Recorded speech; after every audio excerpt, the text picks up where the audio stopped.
আসসালামু আলাইকুম। আমার সামনে যে মাছগুলো আপনারা দেখতে পারতেছেন, এগুলো আমরা অধিকাংশ লোক চিনে থাকি। ছোট থেকে বড়, বড় থেকে বৃদ্ধ সবাই আমরা এই মাছের সাথে সুপরিচিত। এগুলো হচ্ছে আপনার চিংড়ি মাছ। অনেকে এগুলো গলদা চিংড়ি নামে জানেন।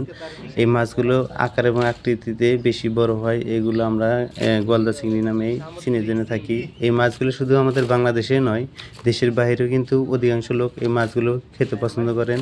কারণ এই মাছগুলো খেতে খুবই সুস্বাদু হয়ে থাকে।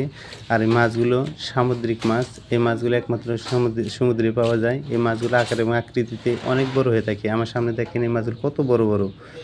এরপরে কিন্তু এই মাছগুলো কিন্তু থাকলে কিন্তু আরও অনেকটা বড় হয়ে থাকে। এই মাছগুলো আপনার একটা মৌসুম আছে, যে মৌসুমে এই মাছগুলো থেকে হাজার হাজার লক্ষ লক্ষ কোটি কোটি ডিম দিয়ে থাকে। এই মাছগুলো সমুদ্রে পাওয়ায় মাছগুলোর স্বাদ অত্যন্ত বেশি। তবে এই মাছগুলোর দামটা কিন্তু অনেক বেশি। পার কেজি প্রায় 1200 টাকার মতো করে দাম হয়ে থাকে। ভিডিওটা ভালো লাগলে অবশ্যই লাইক কমেন্ট শেয়ার করে আমার পাশে থাকবেন। ধন্যবাদ সবাই।